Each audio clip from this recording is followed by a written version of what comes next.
Okay, Keep you can work on your presentation. Everybody else, please focus on the speaker. It will start with your first word, so have a good time. All right. Well, konnichiwa, everyone, and welcome to my presentation. This is an introduction to Japanese business etiquette. So, I have, through my many hours of research. Oh, actually, before we get started, real quick, show of hands. How many people here wanted to go to Japan? Great. Well, I always wanted to go to Japan myself, and I thought how great it would be if the company paid for that trip. So as preparation for that, I came up with three key customs that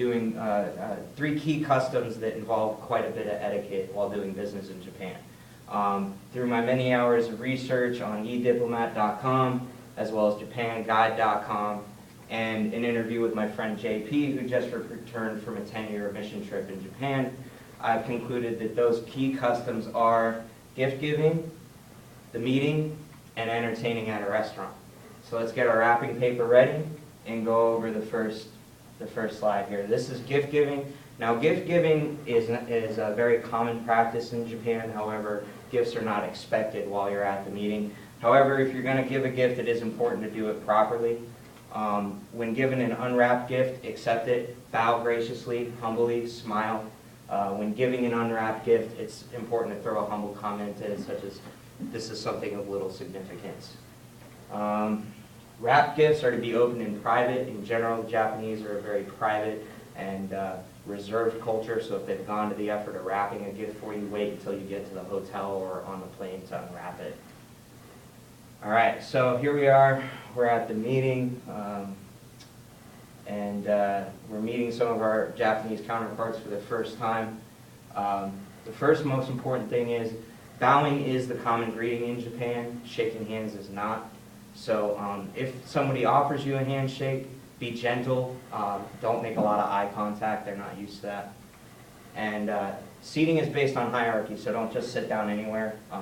Seating normally starts at the head of the table as the most important person, and then works clockwise around. So just kind of follow the flow as they sit. And then saving face is important to the Japanese. Basically, they'll do anything they can to avoid being publicly humiliated or humiliating anybody publicly in general. So what this basically means is at the meeting, don't be discouraged if they don't give you an answer right away. They may say words like maybe, in time, perhaps. This is just to avoid, again, shaming you in front of your colleagues. All right, so now that we have gone over proper gift giving and displayed proper etiquette at the meeting, it's time to go out and have a good time. Entertaining at a restaurant. This is a very common practice in Japan. The Japanese businessmen like to get to know who they're working with and establish a personal relationship with you. So the first question on everybody's mind, I'm sure, who's buying? Right? Well, if you're proposing the contract to your new Japanese partners, then you should expect to pay. If they're proposing a contract to you, you can expect that they'll pay. However, they may be willing to pay either way just because you're a guest in their country and they want to be a gracious host. Now, in the U.S., of course, we're used to forks and knives. In Japan, they use chopsticks. Now, because you can't always pick up everything with the chopsticks, slurping the food is common. So don't worry, you're not at your mom's house. Feel free, slurp away. It's not rude.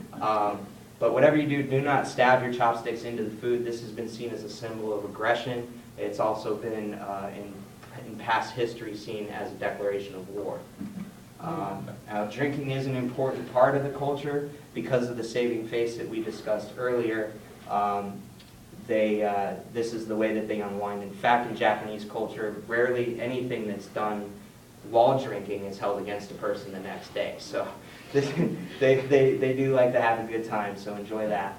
Now, now that we've gone over proper gift giving and experienced the business meeting and even had a good time out with our new business partners, I hope you feel a little bit more comfortable with conducting business in Japan.